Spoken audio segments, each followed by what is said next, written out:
Bien, mis hermanos, vamos a abrir la palabra del Señor en el libro de Apocalipsis, el libro que hemos venido estudiando en este tiempo.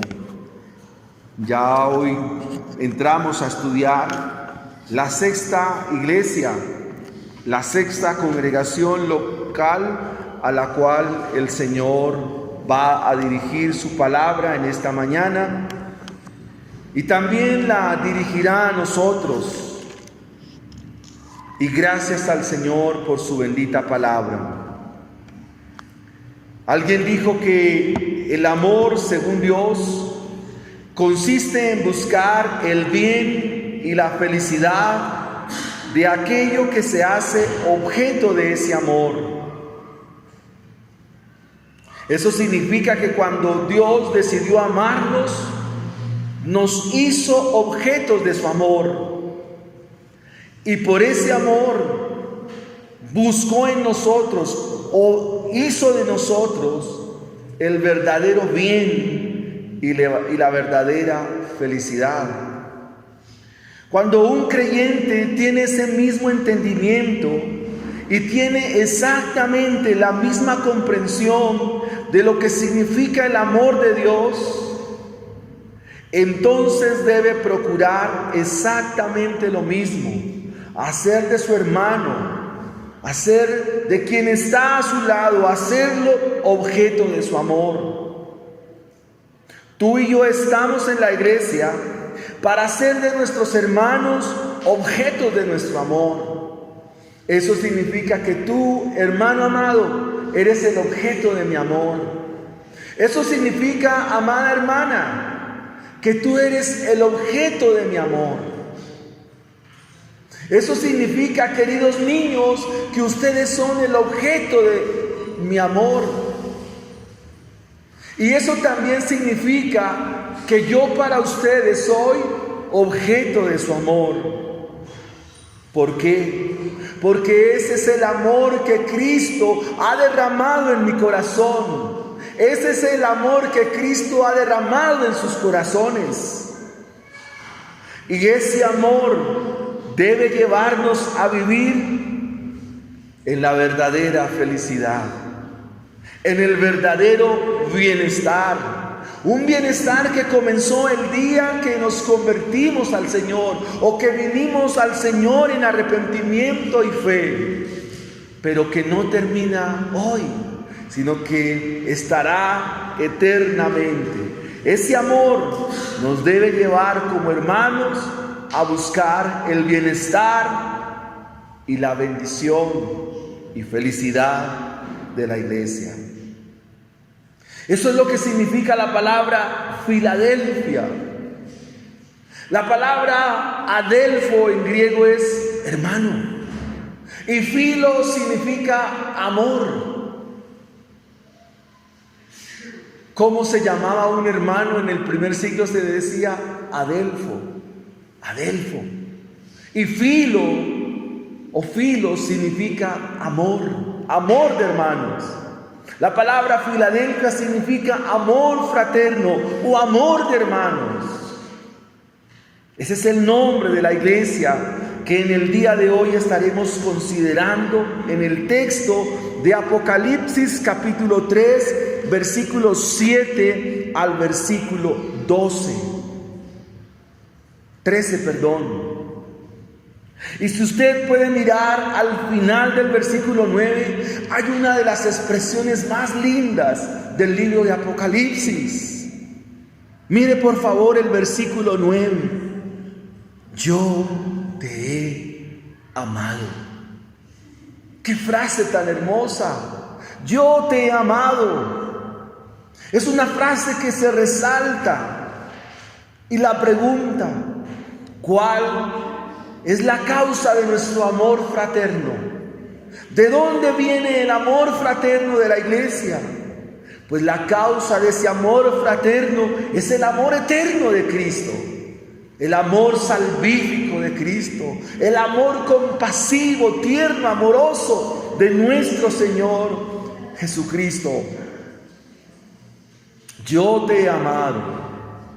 el amor eterno, causa del amor fraterno. Amados hermanos, sin el amor de Cristo me sería imposible amarte. Para poder amarte se necesita el amor de Dios, el amor de Cristo. Necesito del amor de Cristo. No te puedo amar sin el amor de Cristo, porque mi amor natural está contaminado de pecado. Mi amor natural está viciado. Pero el amor de Cristo es limpio. El amor de Cristo es santo. El amor de Cristo es único. Y por ese amor es que te puedo amar. Pero es por el amor de Cristo que tú puedes amarme. Es por el amor de Cristo que todos podemos amarnos. Mis amados hermanos, es indispensable que la iglesia y en la iglesia esté el amor de Cristo, porque sin ese amor sería imposible vivir en el amor fraterno. El título de nuestro sermón es El amor eterno, causa de nuestro amor fraterno. El amor eterno, causa de nuestro amor fraterno. Leamos la porción en el día de hoy.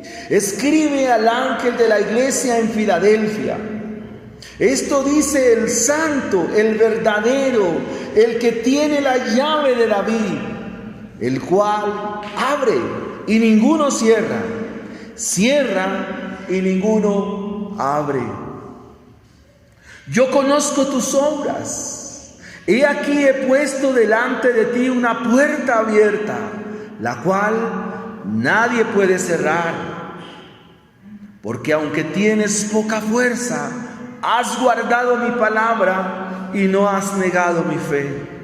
He aquí, yo entrego de la sinagoga de Satanás a los que se dicen ser judíos y no lo son, sino que mienten. He aquí, yo haré que vengan y se postren a tus pies y reconozcan que yo te he amado. Por cuanto has guardado la palabra de mi paciencia, yo también te guardaré de la hora de la prueba que ha de venir sobre el mundo entero, para probar a los que moran sobre la tierra. He aquí, yo vengo pronto. Retén lo que tienes para que ninguno tome tu corona. Al que venciere, yo le haré columna en el templo de mi Dios, y nunca más saldrás de allí. Y escribiré sobre él el nombre de mi Dios y el nombre de la ciudad de mi Dios, la nueva Jerusalén, la cual desciende del cielo de mi Dios, y mi nombre nuevo. El que tiene oído, oiga lo que el Espíritu dice a las iglesias. El amor eterno, la causa de nuestro amor fraterno. Preguntémonos entonces, amados hermanos, ¿quién es el que ha dado este amor eterno? ¿Quién es el que ha derramado este amor tan precioso, tan limpio, tan puro y tan santo a su iglesia para que puedan vivir en fraternidad? ¿Quién es el que ha dado este amor a la pareja para que en el vínculo del matrimonio se puedan amar, como un día prometieron en el altar, hasta que la muerte los separe? ¿Quién es este que ha dado el amor fraterno también a la iglesia como bendición? Pues el versículo 7 nos describe 3 aspectos. Nuestro primer punto a resolver en esta mañana, nuestro primer encabezado para responder a la pregunta de ¿quién es el que ha dado este amor a su iglesia? El versículo 7 nos dice: el santo y el verdadero. Jesucristo, el santo y el verdadero. Él es el que ha dado este amor a la iglesia, el que es infinitamente santo y el que es verdadero. Escribe al ángel de la iglesia en Filadelfia: esto dice el santo, el verdadero, el que tiene la llave de David, el que abre y ninguno cierra, cierra y ninguno abre. El santo. En el libro de Isaías, en el capítulo 6, se nos habla de unos seres celestiales, donde estos seres celestiales se describen como seres que tenían 6 alas. Con 2 volaban, con 2 cubrían sus rostros, con 2 cubrían sus pies. Pero decían: Santo, Santo, Santo, el Señor Dios Todopoderoso. Toda la tierra está llena de su gloria. Es de esta manera que Cristo se presenta a su iglesia como el Santo, el Señor Dios Todopoderoso, el Santo de los santos. Como dice más adelante el capítulo 15 de este mismo libro, versículo 4: ¿quién no te temerá, oh Señor, y glorificará tu nombre? Pues solo tú eres santo. La santidad de Cristo es propia de Él. No es que Él tenga rastros de santidad, sino que la santidad de Cristo es su misma naturaleza. La esencia de su carácter es pureza. La más alta y la más elevada rectitud moral descansan en Cristo. Cristo es sin mancha, Cristo es sin pecado. A esto se le conoce como la impecabilidad de nuestro Señor Jesucristo. La santidad de Él es parte sustancial de su misma deidad. Porque Cristo se presenta como el Santo de los santos a su iglesia. Amados hermanos, porque era un requisito necesario para la obra sustitutiva de Él en la cruz del Calvario. Él es nuestro sustituto, y el sustituto que había de ir al martirio y debía ir al Calvario tenía que ser el Santo de los santos. Ese es el mensaje del Evangelio, que Cristo, el Santo de los santos, murió en nuestro lugar, murió por nuestros pecados para saldar la deuda de pecado que teníamos con la justicia de Dios. Así que es en la cruz del Calvario donde el santo muere, donde el justo muere, porque al que no cometió pecado, Dios lo hizo pecado, para que en Él nosotros fuésemos hechos justicia de Dios. Este es el mensaje del Evangelio, que el justo murió por nosotros, los injustos. El que no cometió pecado murió por nosotros, los pecadores. Este es el mensaje del Evangelio. Pero no solo se presenta como el santo, sino también se presenta como el verdadero. Cristo no solamente se presenta como el verdadero, sino que Él mismo es la verdad. Él mismo es la verdad. Es una verdad genuina, con total y absoluta certeza. Eso significa que Él es verídico, cierto, digno de toda confianza. El cielo y la tierra pasarán, pero sus palabras no pasarán. Cristo es veraz, Cristo es cierto en lo que dice y en lo que hace. Pero también nos dice que Él se presenta a su iglesia como el que tiene la llave de David. El Señor se identifica como aquel que tiene una llave que abre, una llave que también cierra, que ninguno puede abrir y que ninguno puede cerrar. ¿De dónde viene esta figura?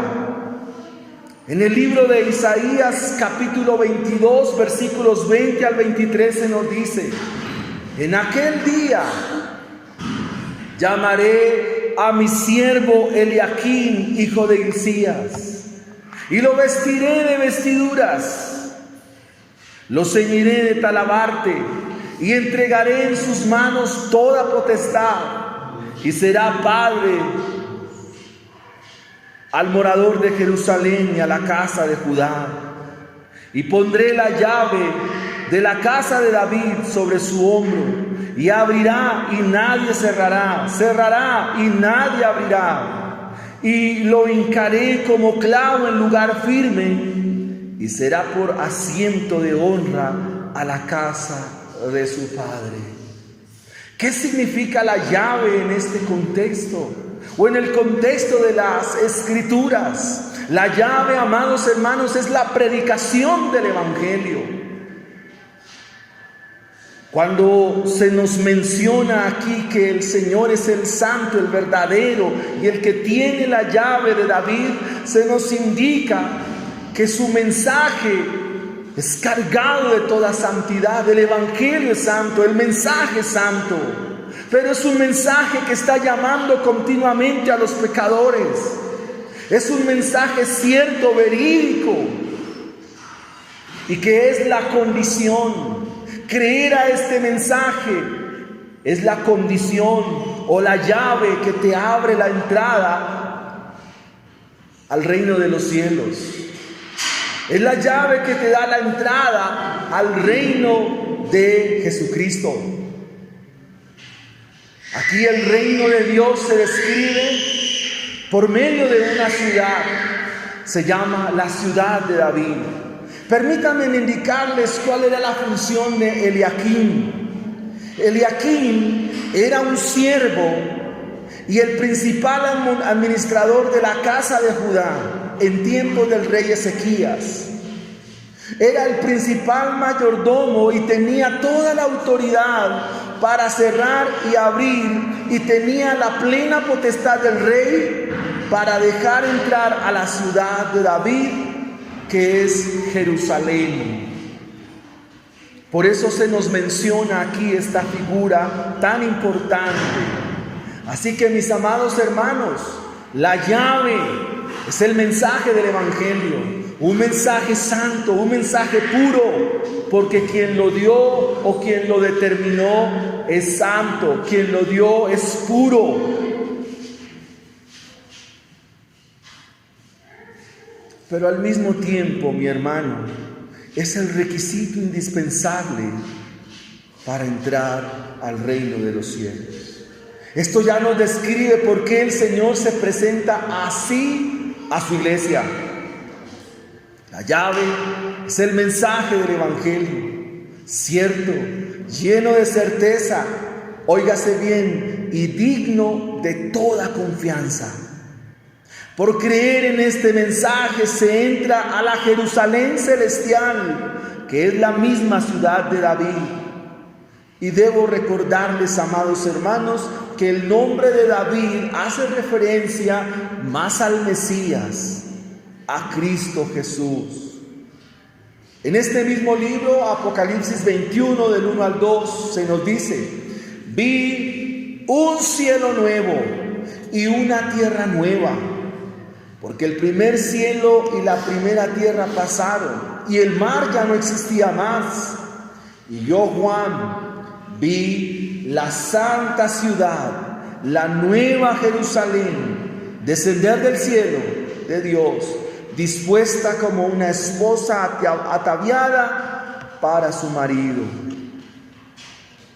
Amados hermanos, es allí donde encontramos el más grande bienestar. La mayor de las felicidades está en este lugar.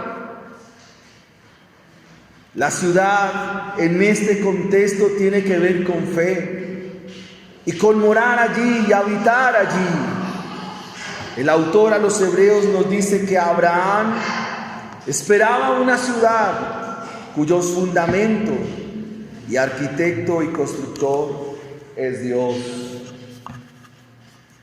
¿Qué tiene que ver esto con el título de nuestro mensaje? ¿Recuerda cuál es el título de nuestro mensaje? El amor eterno, causa del amor fraterno. Es importante discernir la palabra de Dios y lo que ella nos quiere enseñar en esta mañana. Hemos dicho que el amor fraterno consiste en hacer de mi hermano el objeto de mi amor, hacer de los míos el objeto de mi amor. Pero en realidad, ¿qué significa amar en los términos de Dios? Quiero que tengas eso en mente. ¿Qué significa la palabra amar? Veamos en segunda instancia que el que ha dado el amor eterno, causa de nuestro amor fraterno a la iglesia, es el que tiene toda autoridad y todo poder. Versículos del 8 al 9. El que tiene toda autoridad y todo poder. Yo conozco tus obras, y aquí he puesto delante de ti una puerta abierta, la cual nadie puede cerrar, porque aunque tienes poca fuerza, has guardado mi palabra y no has negado mi nombre.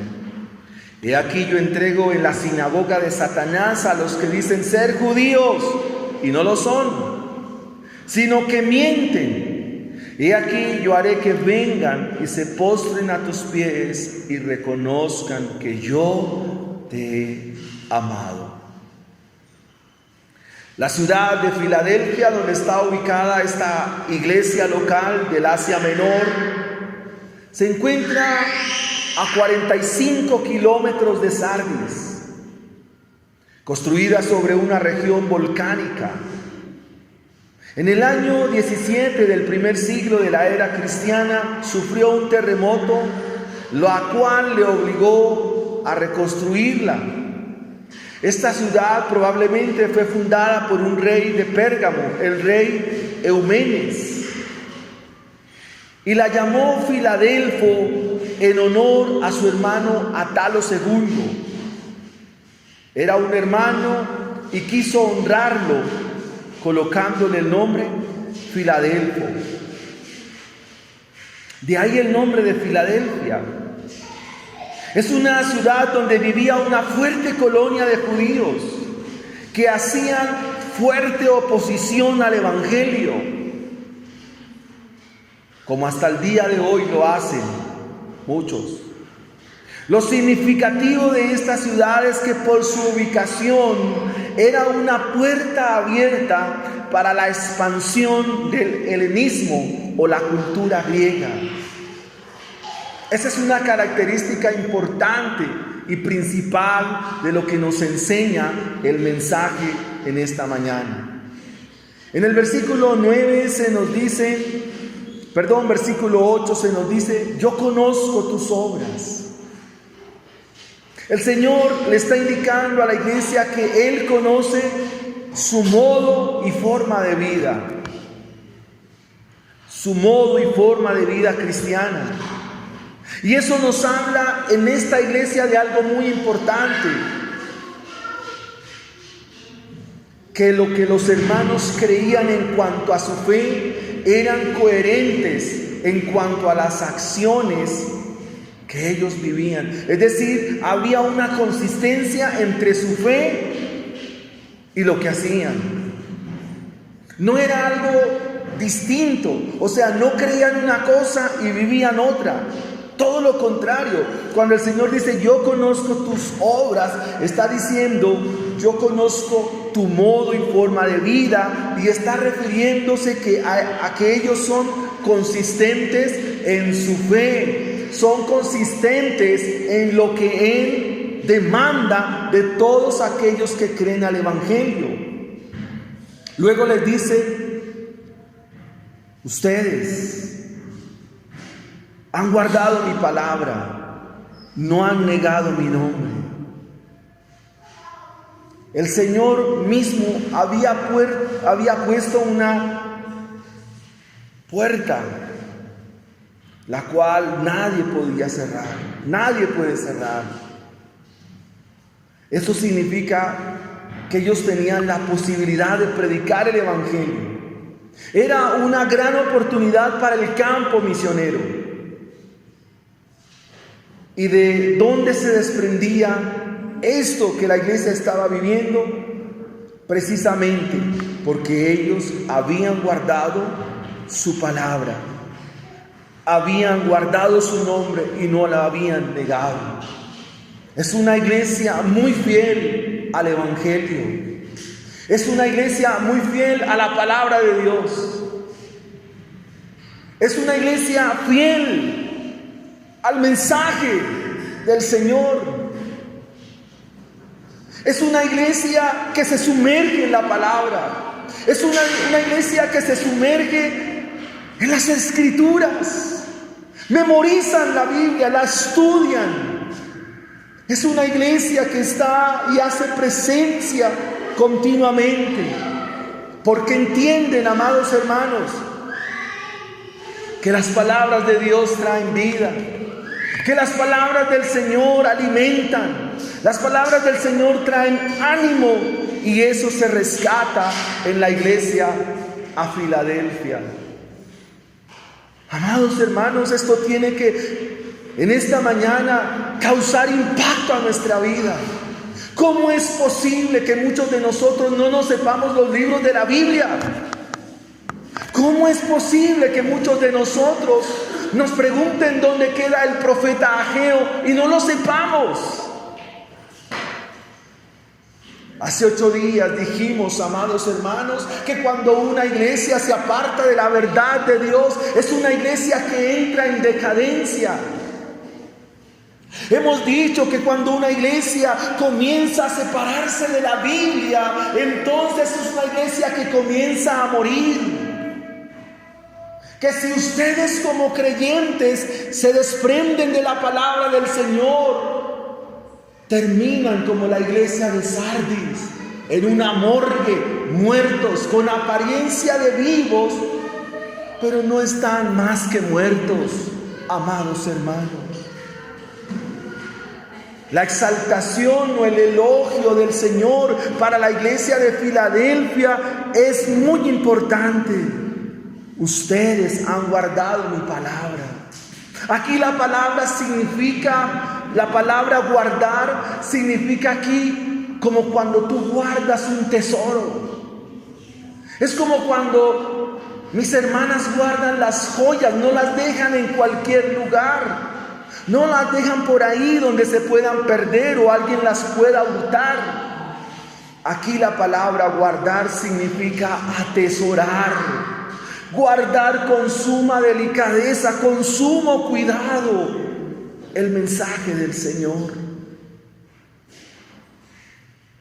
Ustedes han guardado mi palabra, pero tampoco han negado mi nombre. Quiero hacer énfasis en esta expresión, negar el nombre. El nombre en la Biblia habla de la naturaleza de la persona. El nombre en la Biblia describe quién es la persona. Si tú llevas aquí el nombre de que eres cristiano y que eres seguidor de Jesucristo, entonces, mi hermano, vive como tal. Si tú dices, yo soy cristiano, he confiado en Cristo para la salvación de mi alma, entonces vive como tal. Vive de acuerdo a esa naturaleza. Si es que has nacido de nuevo, si es que has sido regenerado por el poder del Espíritu Santo, entonces si llevas el nombre de cristiano, vive como cristiano, vive como hijo de Dios. Eso es todo, mis amados hermanos. Filadelfia, de todas las congregaciones o de todas las ciudades, era muy pequeña. Y a pesar de que era una ciudad pequeña y con escasos medios, Cristo le garantizó el éxito de sus esfuerzos. ¿Por qué? ¿Por qué Cristo garantiza el éxito de una iglesia que vive en la palabra del Señor? de una iglesia que camina en las Escrituras. ¿Por qué, mis hermanos? Por una razón, porque al Evangelio, a su mensaje, nadie le podrá hacer frente. El cielo y la tierra pasarán, lo mencioné antes, pero su palabra no pasará. Nadie le podrá hacer frente a la palabra del Señor.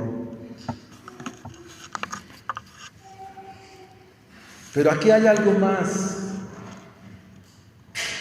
de por qué el Señor tiene todo poder y toda autoridad. Porque el mismo mensaje del Evangelio descubre el error y descubre la falsedad. Mire el versículo 9. He aquí, yo entrego, lo dice el Señor. Yo entrego de la sinagoga. La palabra sinagoga significa lugar de instrucción. ¿Qué instrucción se vivía en Filadelfia? ¿O a qué se dedicaban? ¿Qué enseñanza estaba allí? ¿Por qué se habla del error, de la mentira y el engaño de los judíos? ¿Qué pasaba allí en Filadelfia? Bien, mis hermanos, es importante hacerlo notar. Resulta que en Filadelfia, esta comunidad de judíos se reunían para mirar cómo evitaban el avance del Evangelio. Siempre, mis hermanos, siempre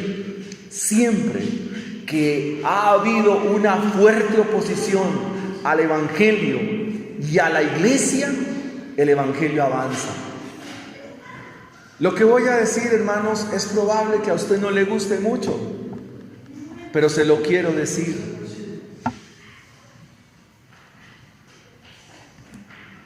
¿Por qué nosotros necesitamos las pruebas? ¿Por qué Dios provisiona para ustedes momentos difíciles? ¿Por qué Dios provisiona para la iglesia tiempos donde no quisiéramos vivirlos? ¿Por qué? ¿Por qué Dios da esos momentos que no quisiéramos vivir? ¿Por qué la prueba? Por una razón. Porque Dios quiere que tú te des cuenta que sin Dios y sin Cristo tú no puedes vivir. Y esa es la esencia de la enseñanza a Filadelfia. Al mismo tiempo que estos mentirosos y falsos judíos hacían oposición a la iglesia, eso mismo les hacía ver cuánto eran amados por Cristo. De hecho, el versículo 9 dice: para que conozcan que yo te he amado. Para que conozcan que yo te he amado. Nuestro Señor Jesucristo, por su mensaje de verdad y pureza, desnudará siempre el error. Hace un momento atrás dije, ¿qué significa amar? Amar significa mostrar cuán equivocados estamos. El mensaje del Evangelio es un mensaje de amor, pero no es un amor complaciente, no es un amor alcahuete, no es un amor que se complace en el error, la mentira o ir en contravía de lo que el Señor nos muestra, nos refiere. Cuando el Señor nos acusa y el Señor nos señala por su mensaje, ¿qué nos está diciendo? Que nos ama. Cuando el Señor nos muestra nuestro pecado y nos muestra la condición en que estamos viviendo, es porque nos ama. El libro de Oseas es un libro que nos muestra el amor tan grande de Dios. Y cómo Dios allí a través del profeta muestra su amor, tomando una mujer que se llama Gomer y para mostrarle cuánto la amaba, ¿a dónde la llevó? Al desierto. Y es allí en el desierto donde Dios le dice: te amo. En la Biblia, amor igual sufrimiento. En la Biblia, amor igual sufrimiento.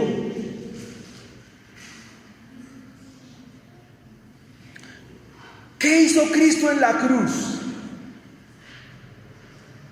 Nos amó. ¿Pero cómo fue su amor? Sufrimiento. Cristo en la cruz nos amó, pero ese amor se tradujo en sufrimiento. ¿Cómo? Los clavos, la corona de espinas, el escarnio y el vituperio. Pero al mismo tiempo que Él estaba sufriendo, también estaba diciendo cuánto los amo. Querida iglesia, cuando el Señor dice, mira cuánto te he amado, es porque el Señor está indicando que el amor se manifiesta en signos externos de una vida ejemplar, de una vida digna del Evangelio. Juan, quien está escribiendo a esta iglesia como autor sagrado a Filadelfia, le dice las mismas palabras de Isaías 43, versículo 4. Isaías 43, versículo 4. Nuestro Señor Yahvé dice allí, porque eres a mis ojos de gran estima. A mis ojos eres de gran precio. Te amo y entrego por ti reinos y pueblos a cambio de tu vida. Esa es una línea maravillosa de Isaías. Porque este mensaje de Isaías está en un contexto donde Judá está perdido. Es extraordinario, amados hermanos, porque Judá aquí está en la más alta de las idolatrías. Judá está aquí sucumbida en el error, la mentira, el engaño. Pero este es el mensaje del Evangelio, que cuando estamos en el error, la mentira, el engaño, la falsedad, el extravío, el descarrío, como tú lo quieras llamar, es ahí donde sus palabras dicen, a mis ojos eres de gran estima, eres de gran precio, te amo.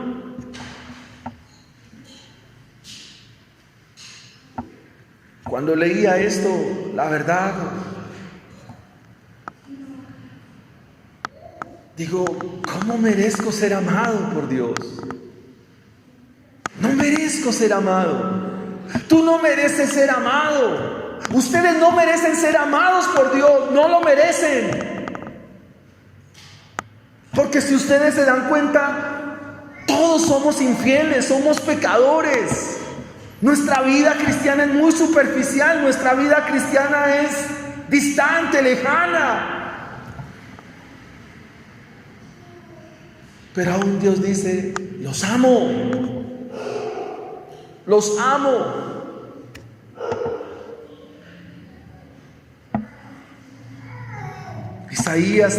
Jeremías 31:3 dice, con amor eterno te he amado, por tanto te prolongué mi misericordia. Porque Dios nos dio este día para mostrarnos cuánto nos ama y cuán misericordia tiene para con nosotros. De que en esta mañana al despertar, tú no te encontraste con tus juicios, tú no te encontraste con su severidad.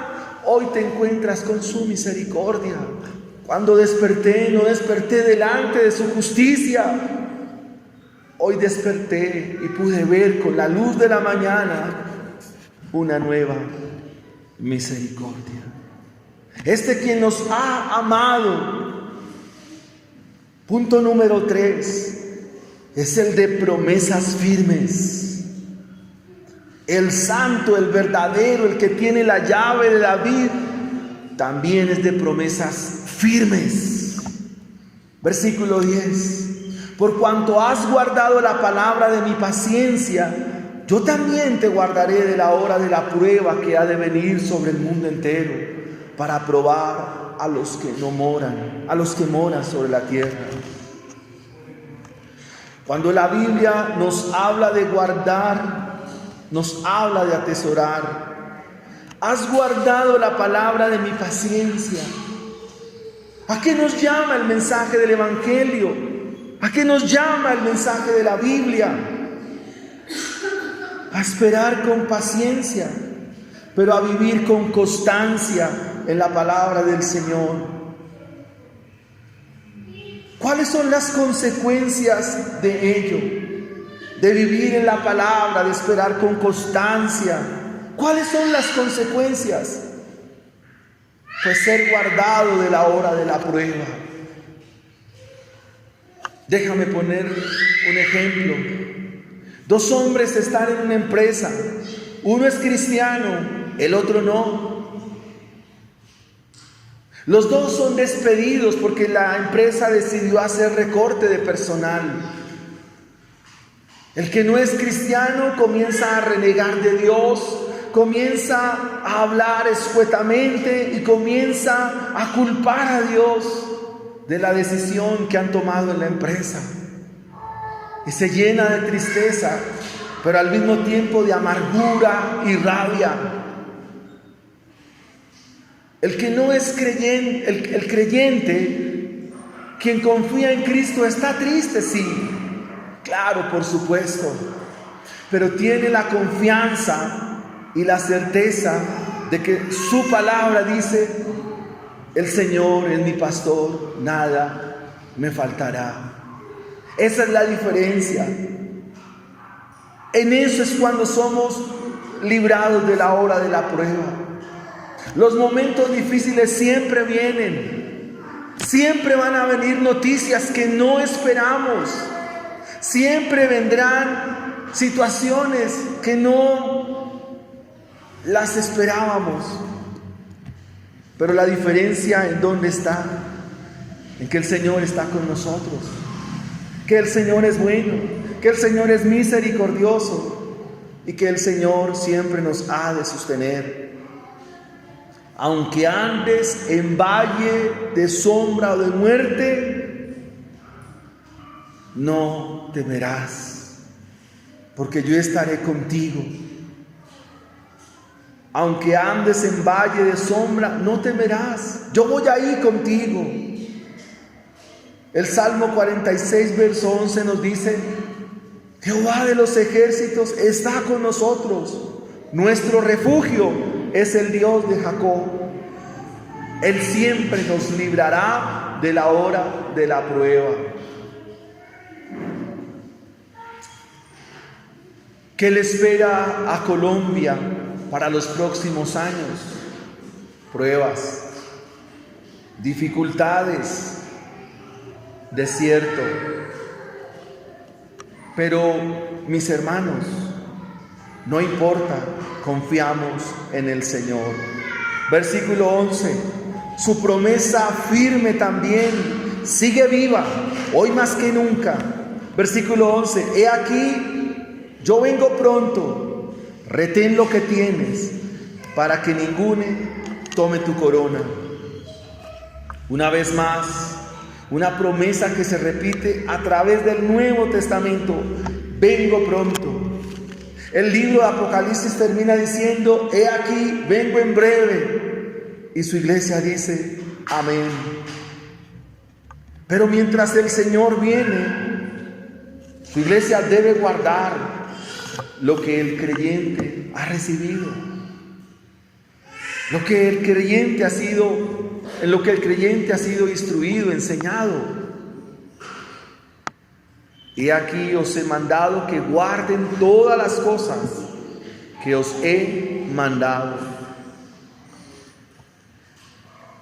Hermanos, ningún creyente debe dejar de servir. Tú debes estar sirviendo. Ningún creyente debe dejar de compartir el Evangelio. Ningún creyente debe dejar de congregarse. Ningún creyente debe dejar de compartir con los hermanos. Eso no lo debemos dejar de hacer.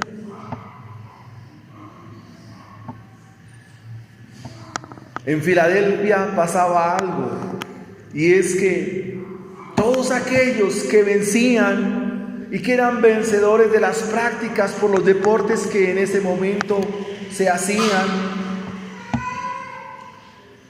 al que vencía se le daba una corona que lo distinguía como un ciudadano ilustre, como un ciudadano honorífico de la ciudad. La Biblia nos dice que cada cristiano debe estar corriendo una carrera. Cada cristiano debe estar caminando hacia una meta, hacia la meta del premio del supremo llamamiento de Dios que es en Cristo Jesús. El autor a los Hebreos nos dice: por tanto, nosotros, habiendo mirado a unos testigos cómo caminaron ellos, entonces nosotros también despojémonos de todo peso, óigase bien, y del pecado que no nos deja correr, el pecado que no nos deja caminar. La orden del Señor es: quítese esa maleta y entréguela al Señor para que puedas correr con paciencia la carrera que tienes por delante, poniendo los ojos en Jesús, el autor y consumador de la fe, el cual por el gozo puesto delante de él sufrió la cruz, menospreciando el oprobio, y se sentó a la diestra del trono de Dios. ¿Qué necesitamos para correr bien? ¿Qué necesitamos para caminar bien? Seguir caminando, despojándonos de todo peso, de todo pecado. Querida iglesia, el pecado no deja caminar a los creyentes. El pecado no nos deja avanzar. El pecado nos obstruye. El pecado es como un doping en una prueba de atletismo. No lleva a ningún podio. Es más, esto descalifica a los grandes atletas. Al que venciere, versículo 12, yo le haré columna en el templo de mi Dios, y nunca más saldrá de allí. Y escribiré sobre él el nombre de mi Dios y el nombre de la ciudad de mi Dios, la nueva Jerusalén, la cual desciende del cielo de mi Dios, y un nombre nuevo. ¿Qué significa esto? La ciudad de Dios es una manera metafórica o comparativa de describir el mismo reino de los cielos o el reino de Dios. En el templo habían 2 columnas y cada columna tenía un nombre. El nombre de una columna era Yaquín y el nombre de otra columna era Boaz. Yaquín significa el Señor estabiliza y Boaz significa el Señor da fuerza. Cuando el autor nos dice al que venciere o al que llegare, yo lo haré columna en el templo de mi Dios, significa que el creyente debe tener muy claro que si puede llegar a la meta es por una razón. 1, porque Dios lo ha sostenido. 2, porque Dios le ha dado fuerza. Por eso son columnas en el templo de Dios. En otras palabras, por esas razones que están en la iglesia, porque Dios les ha sostenido y porque Dios les ha dado fuerza. Y hemos dicho que el nombre significa tener una nueva naturaleza. A los que han nacido de nuevo, a los que han sido regenerados, gozarán.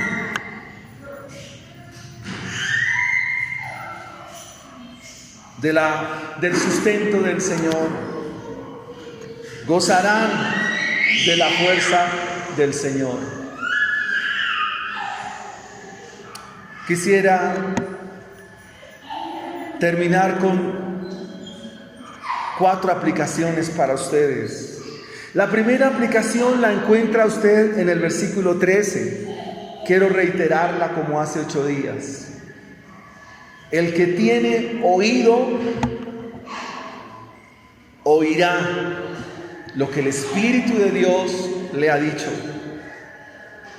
Esta frase se encuentra en el Evangelio de Juan. El que es de Dios, las palabras de Dios, oye. Segunda aplicación. Hemos dicho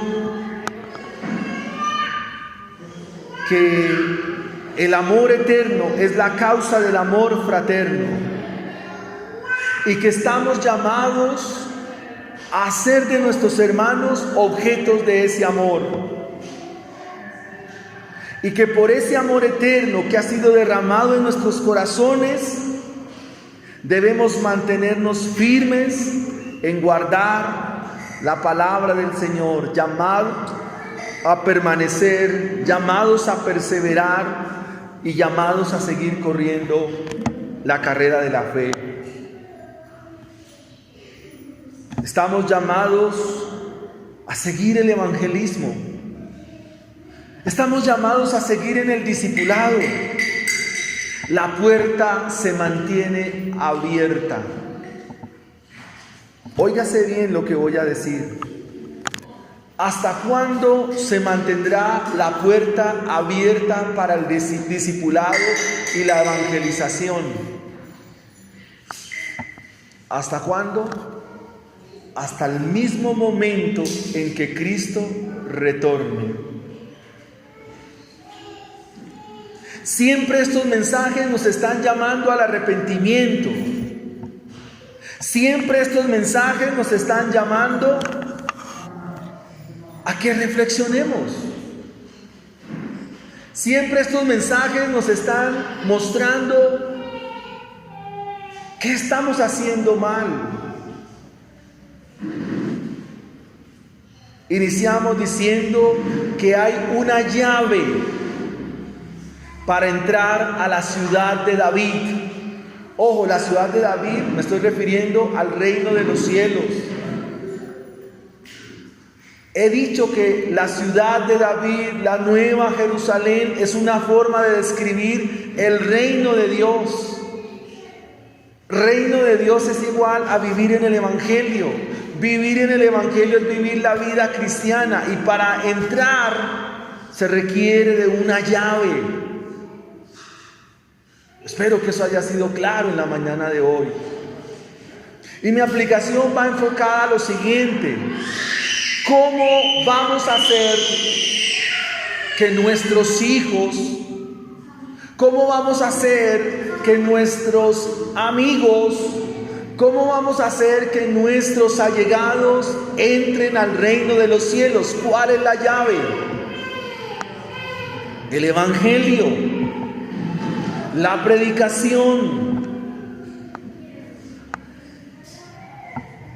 Querida iglesia, sin el Evangelio, sin la predicación, sin instruirnos en la palabra de Dios, su llave está perdida.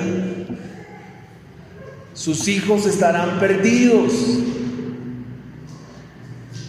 y nunca entrarán al reino de los cielos. Ese es el mensaje de hoy. ¿Qué necesita? ¿Qué necesita usted, amada hermana? Como mamá, ¿qué necesita? Instruirse en el Evangelio, instruirse en la palabra del Señor. ¿Qué necesitan los varones de nuestra iglesia? Instruirse en la palabra del Señor, ser obedientes a la palabra. Es lo que nosotros necesitamos.